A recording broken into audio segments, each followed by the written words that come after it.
She didn't marry him for love. She married him to stop a galaxy-burning war.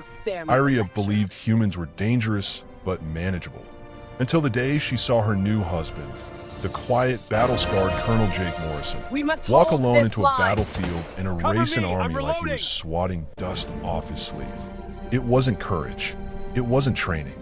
It was something else entirely. Something terrifying. Something legendary. And in that moment, she realized a terrifying truth. She hadn't married a man. She had married humanity's greatest weapon. If stories like this hook you, the kind where peace hangs by a thread and one human changes the fate of civilizations. Hit like, subscribe, and share this video with someone who loves sci-fi as much as you do. It really helps the channel grow, and it keeps more stories like this coming your way. The war should have ended months earlier, but pride kept both sides bleeding. By the time the Valtheran Empire and the Human Federation finally agreed to sit across the same table, both civilizations were exhausted. Entire fleets had been turned to drifting metal. Cities on both sides burned like fallen stars. And no one, absolutely no one, wanted to be the person who admitted they couldn't win. That burden fell on Liria. She was young for an ambassador, barely past the age when most Valtherian nobles finished their political training. Her silver-lined skin shimmered with every anxious breath she took, giving away the one thing she wished she could hide: fear. Because today wasn't just another negotiation. Today she would either save her people or doom them. Across the table sat 3 human officers, towering, broad-shouldered, unreadable. But the one in the middle, General Clark, had the kind of eyes that told her he'd seen enough death for several lifetimes. He slid a datapad toward her with a motion that was almost tired. "This is our final offer," he said. "No drama, no flourish, just the blunt honesty humans were infamous for." Liria skimmed through the terms: territorial agreements, demilitarization timelines, trade rights. All reasonable, all expected. And then she reached the last clause. A marriage bond. For a moment she thought she misread the translation. No, it was clear. It was ancient. It was something her people used only in the most desperate situations. "You want one of us," she said quietly, "to marry one of your commanders?" General Clark nodded. "It's one of the oldest forms of alliance in human history. It binds entire nations through blood, name, and duty." The room suddenly felt too small. Liria's heart pounded. She wasn't naive. She knew noble families had used marriage for diplomacy across centuries, but never across species. And certainly not with a human officer infamous even among her own people. Because she already knew the name before Clark said it. "Colonel Jake Morrison," he told her. He volunteered. The Butcher of Keelar. The man whose regiment had broken Valtheria's strongest defensive line. 15,000 of her people had died trying to dislodge him. Stories said he walked through smoke like it was fog, that explosions barely slowed him, that his soldiers followed him not out of duty, but out of awe. Liria swallowed hard. "I need to consult my government." And she did, only to be told what she already feared. She would accept the bond. For peace. For survival. For the chance that maybe, just maybe, a single marriage could stop another 1,000 deaths. 48 hours later, she stood in a quiet observation chamber, waiting to meet the man who would become her husband. The door opened. Jake Morrison stepped inside, and he wasn't the monster she expected. He was tall, yes. Scarred, yes. But his eyes, green and surprisingly gentle, held something she didn't expect from a man who'd ended battles by himself. "Regret. Ambassador Liria," he said with a voice far softer than the legends claimed. "Thank you for meeting me." "You volunteered?" she asked, unable to hide her disbelief. "Why?" Jake walked to the window, staring at the stars like they held a confession. "Because I'm tired of killing. And if standing beside you stops another war, then it's the easiest mission I've ever taken." She didn't believe him. Not fully. Not yet. But the sincerity in his voice cracked something inside her shields. For a moment, she wondered what kind of soldier spoke like that. But the ceremony didn't care about her doubts. The next day, in front of 2 civilizations watching live from dozens of worlds, Liria and Jake repeated vows older than either species' modern history. She felt Jake's rough, calloused hand close around her smoother one, gently, carefully, as if he understood exactly how fragile everything was.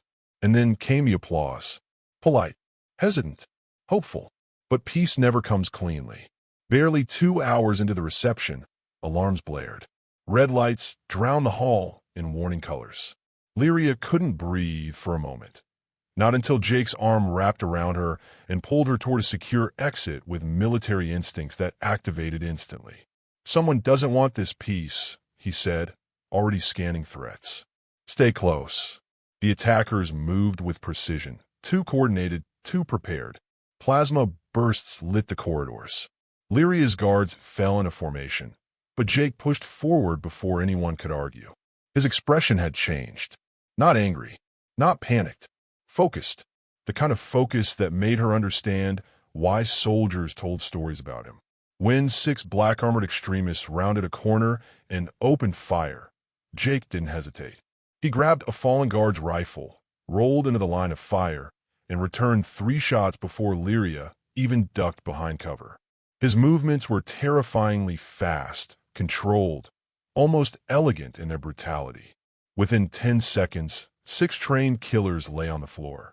And for the first time, Liria understood that the stories didn't exaggerate. They underplayed him.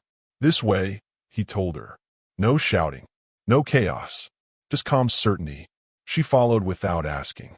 Not because she trusted him yet, but because he moved like a man who knew he could win, even against impossible odds. By the time they reached a secured chamber, the corridors were littered with the casualties of a fight neither government had expected.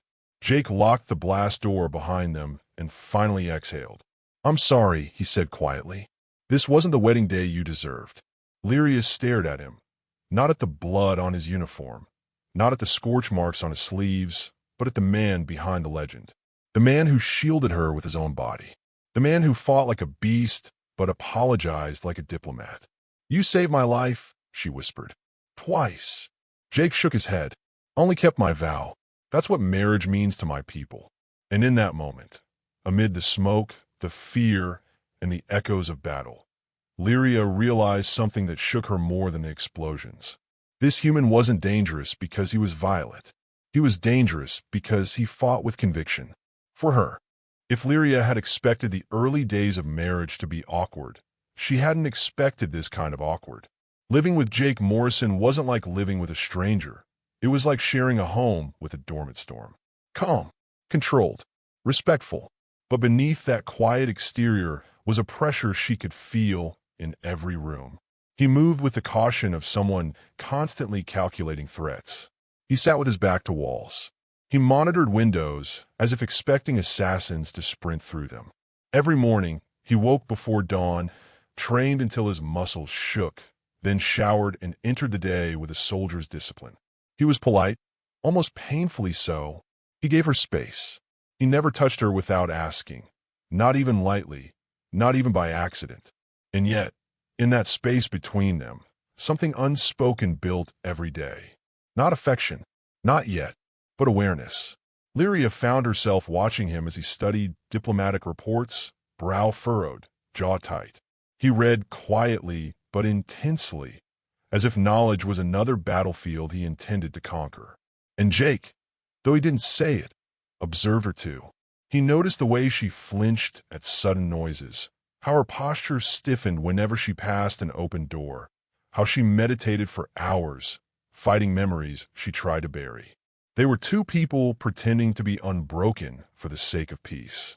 But neither of them was fooling the other. The turning point came unexpectedly during a diplomatic reception held in their honor. Foreign ministers, ambassadors, and military officers gathered across a vast hall filled with lights, music, and forced politeness.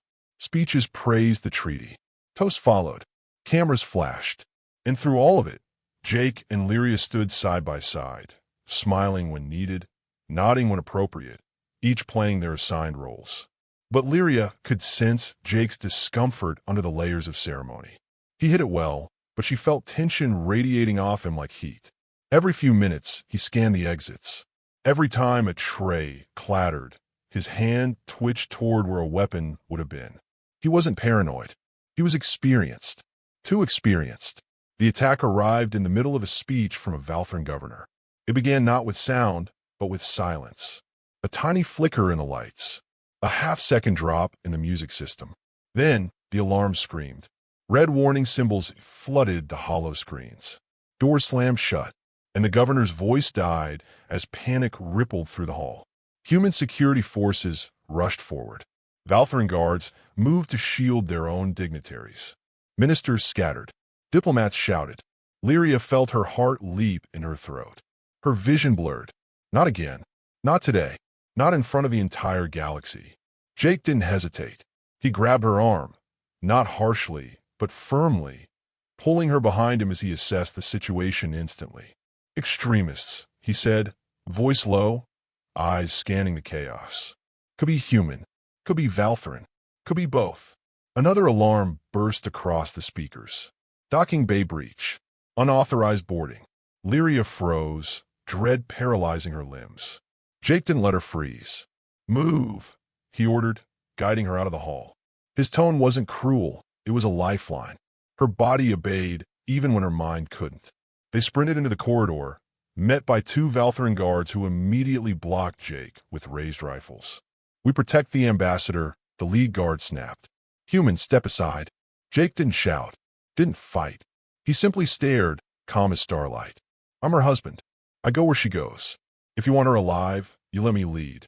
Then the explosion hit. The wall behind them buckled. Heat slammed across the corridor. The guards reeled. Liria stumbled, and Jake caught her mid-fall, pulling her into his chest as debris rained down. The blast stole the air from her lungs. But Jake barely wavered. We're out of time, he said sharply. Decide now. Protocol or survival? The guards hesitated only a heartbeat before nodding. They all ran, but they didn't get far. Rounding a corner, they collided with 6 armored attackers. No insignias, no markings, just matte black helmets and military precision. Plasma bolts lit the corridor. The first Valtheran guard dropped instantly. The second dove aside. Jake shoved Liria behind a support beam as energy fire scorched the wall above her head. Stay down, he barked, not in anger, but in absolute necessity. Then she saw the thing that would haunt her memory for the rest of her life. Jake moved. He didn't run or dodge or hide. He charged, straight into enemy fire. The attackers refocused instantly, firing concentrated bursts. But Jake was already sliding across the floor, grabbing the fallen guard's plasma rifle and rolling behind a crate. 3 shots, 3 kills. The remaining attackers adjusted, and Jake was already airborne, vaulting off a wall to avoid a plasma volley that would have cut him in half. He landed beside one assailant, smashed the rifle into the attacker's visor, and fired point-blank at another. 10 seconds. 6 enemies. Silence. Liria couldn't breathe. She had known the stories. She had read the reports. But seeing him move was different. He wasn't fighting like a soldier. He was fighting like a force of nature. Jake scanned for more threats. They'll regroup. We keep moving. He tossed a pistol to Liria. Take it. Safety off. Follow my lead. She followed. They reached a reinforced chamber just as another wave of gunfire echoed through the station. Jake sealed the heavy door behind them, locking it with emergency overrides. Only then did he allow himself to exhale. He turned toward her. His uniform was scorched, smeared with dust, and streaked with blood that didn't belong to him. His eyes, those calm, green eyes, held something that made her chest tighten. Concern. You okay? He asked softly. She swallowed hard. I don't know. It's all right. He rested his rifle against the wall. You're alive. That's what matters. She stared at him, at the man she had been forced to marry, the man she didn't trust, the man her people feared, and yet, the man who had just fought through fire to keep her breathing. You could have run, she whispered. I made a vow, he replied. I don't break vows. Before she could respond, the hollow screen flashed with emergency updates, casualties, breach locations, demands for evacuation. And suddenly, the truth hit her like a cold blade. This wasn't an isolated attack. This was a message. Someone wanted their marriage destroyed. Someone wanted the treaty shattered. Someone wanted the war back. And the only person standing between that future and reality was the human she had been taught to fear, and who had just risked everything to protect her. In that sealed chamber, surrounded by alarms and smoke, Liria realized the truth. She had not married a monster. She had married a man capable of stopping monsters. And that changed everything.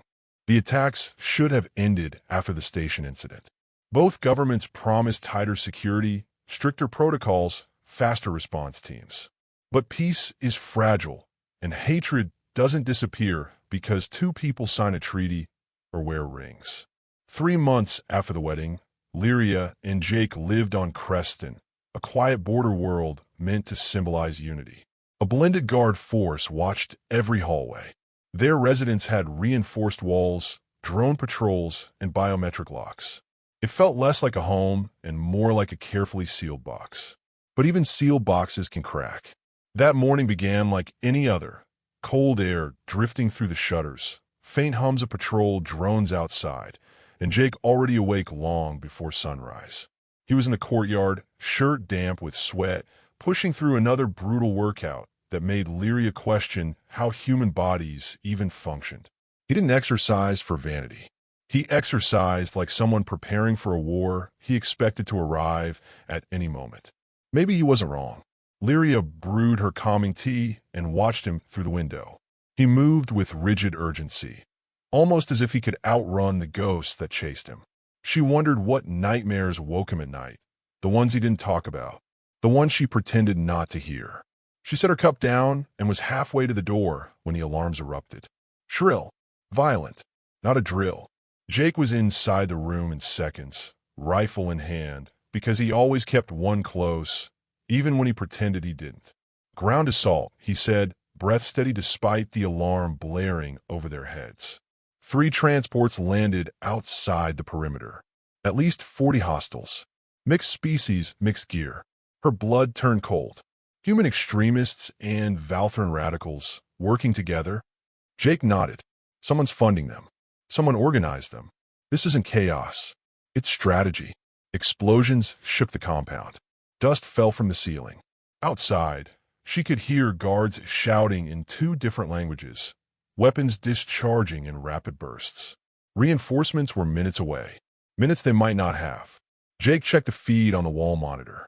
A dozen attackers were already breaching the outer gate.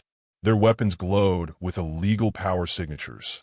Military tech no extremist group should have been able to obtain.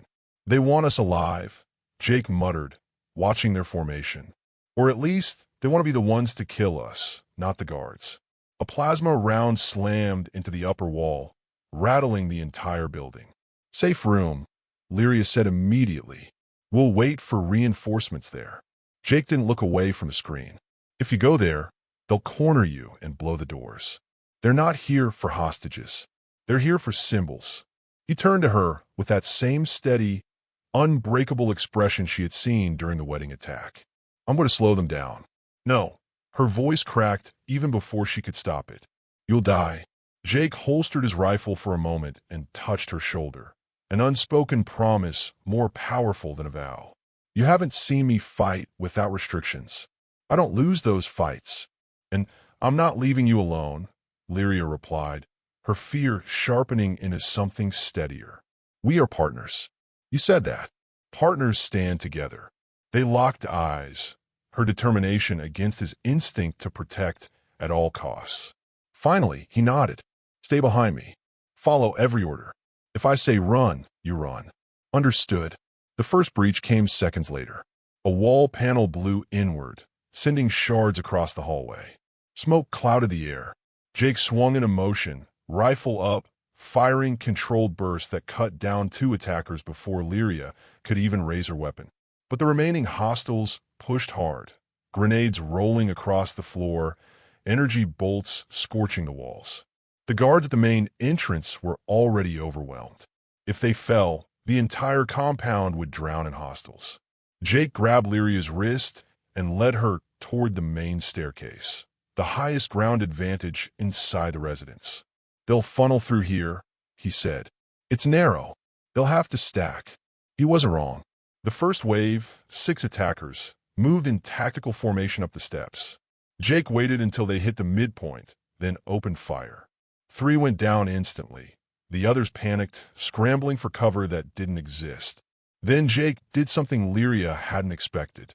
He leapt from the railing, dropped straight into them like a hammer made of bone and muscle. His rifle smashed into one attacker's helmet with a sickening crack. He grabbed another by the collar and hurled him into the wall so hard the man didn't get back up. Liria fired from above, hitting a Valtheran extremist trying to flank Jake with a rising plasma blade. Her hand shook, but her shot was clean. When the last man fell, Jake tossed her a spare rifle. "You're not hiding in the back today. Aim center mass." Short bursts. The second wave was larger, heavily armed, moving fast. Jake used the environment like he'd built the house himself. Flashbangs, blind corners, choke points. He turned every hallway into a trap. Liria followed, firing when he told her to, ducking when he ordered, watching his back just as he had watched hers. He fought like a man with no hesitation and no wasted motion. Every strike precise, every shot necessary, every step calculated. And still the attackers kept coming. In one corridor, 10 extremists gathered for a final push. If they broke through, Jake and Liria would be pinned with no escape. Jake's eyes flicked to the environmental panel. "Can you control the oxygen levels from here?" "Yes." "What?" "Dump it." Liria understood instantly. She keyed the override. The air in the corridor vanished into a suffocating vacuum. The attackers dropped their weapons, clawing at their helmets, gasping soundlessly. 30 seconds later, Liria restored the oxygen. They never got back up properly. Jake finished them with brutal efficiency. No hesitation, no cruelty, just necessity. By the time reinforcements arrived, Liria's arms were trembling from adrenaline and the weight of the rifle. Her legs barely held her. Jake collapsed against the wall beside her, wiping blood off his forehead. Not his, she realized. Not this time. "You did good," he said quietly, turning his head toward her. "You saved my life twice. And you saved mine far more than twice." Jake gave a tired, crooked, very human smile. "Guess that makes us even." It didn't. Not even close. But Liria didn't argue. Because what they survived wasn't an attack. It was a message. Someone wanted the peace dead, and they wanted Jake and Liria gone first. But the two of them, the force couple, the political symbols, had just survived an assault meant to break nations. And something shifted in that blood-stained hallway. Not fear, not dread, something stronger. They weren't just partners by treaty anymore. They were partners by choice. For weeks after the Crestston assault, the galaxy held its breath. Governments pointed fingers. News networks replayed footage of burning walls and shattered drones. Political commentators argued about whether Jake and Liria were symbols of hope or dangerous magnets for chaos. And behind all of that noise, extremist groups from both species quietly celebrated their near success. But they hadn't succeeded. They had underestimated two people who were supposed to be symbols, not survivors. Liria and Jake knew the peace was hanging by its last thread. If it snapped, both civilizations would tumble straight back into war. And this time, the war wouldn't last 3 years. It would last until one species vanished. So when the Valtherian High Council summoned them to the home world, they both understood. This wasn't a diplomatic trip. It was a test. A final one. The approach to the Valtheran capital was surreal. Their ship glided over towering crystalline structures, glowing bioluminescent gardens, and crowds lined along the streets. Tens of thousands of Valtherans, their silver skin catching the sun like mirrors. Some held banners of unity. Others held signs that simply read, "Human go home. Traitor daughter. Peace is a lie." Jake watched it all silently. "They don't hate you," Liria said softly. "They hate what you represent. Change is frightening." Jake shrugged, not out of indifference, but resignation. "I've been hated before. This is nothing new." But Liria could see the way his jaw tightened. He didn't fear dying. She knew that now. He feared failing. He feared being blamed for another spark that could ignite a war. Inside the Grand Council chamber, Liria felt her chest tighten. The room was enormous, carved from living stone and glowing softly with embedded energy veins. Hundreds of Valtheran nobles filled the tiers, whispering as Jake entered beside her. And at the center sat her father, General Vex. His stare was a cut of cold steel. Not hatred, something worse. Judgment. The summit began with formal speeches, sterile, ritualistic. But tension built like static electricity. Everyone could feel it. They weren't here to talk about trade or travel or border policy. They were here for Jake. And it began sooner than expected. A young officer stood abruptly, his voice trembling with fury. That man murdered my brother at Keelar, and now he stands in our sacred chamber as if he belongs here? This is an insult. The chamber erupted. Voices, accusations, insults, even threats. Jake didn't flinch. He let them speak, let the storm rise and peak and crash around him. When silence finally returned, General Vex rose. Colonel Morrison, he said, you led the human forces at Keelar. My son died in that battle. My people demand an answer. Liria's breath caught in her throat. This was the moment that could shatter everything. Jake stepped forward, alone in the center of the chamber. His voice carried without force, without theatrics, just truth. I commanded at Keelar. I gave the orders. I accept responsibility for the deaths caused under my command, including your sons. I won't apologize for doing my duty in war. To do so would dishonor both the humans who fought for me and the Valtherans who died fighting me. Disbelief flickered across the council. Then Jake continued, his gaze sweeping across the room. But if you ask whether I carry those lives with me, yes. Every day, I remember the faces of the soldiers who died under my orders. I remember their names. And I know you carry that same weight. He turned toward General Vex. I can't give you back your sons. But your daughter, my wife, has nearly died twice because extremists can't let peace exist. Twice, I've fought to keep her alive. Twice, I've bled to protect her. And I'll do it again as many times as it takes. The chamber went silent. Not because they forgave him. Not because they believed peace was safe. But because, for the first time, they saw him not as a human weapon, but as a man trying to build a future. Then, from the back rows, an elderly Valtheran woman rose. Her robes shimmered with symbols of loss.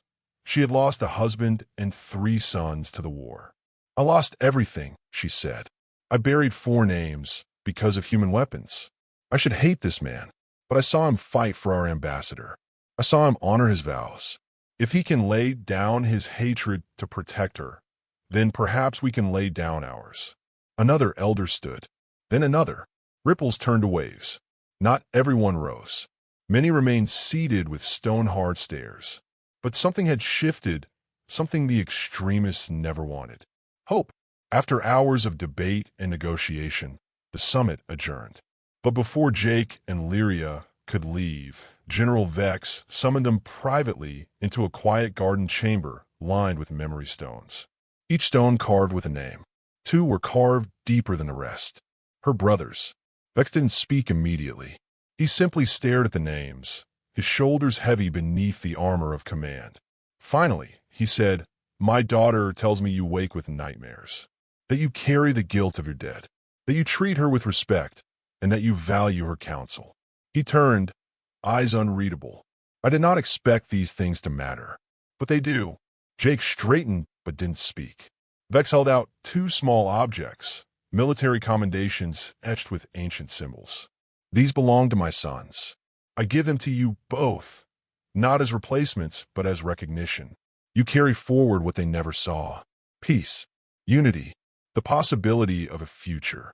He placed 1 medal in Jake's hand, 1 in Liria's, and with that simple motion, a gesture no human could have expected, General Vex accepted their bond. Not fully, not completely, but enough. Enough of the galaxy to exhale. As Jake and Liria ascended their ship ramp that evening, Liria reached for his hand, not out of duty, but instinct.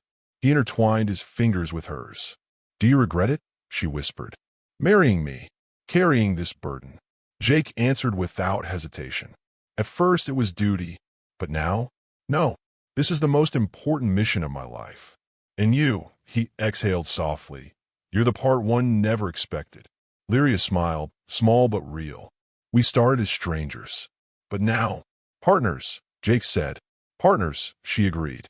As the ship lifted into the sky, leaving the glowing Valtheran capital behind, they knew the road ahead would be brutal. Extremists would strike again. Fear would rise again. The peace would wobble again. But they would face it together.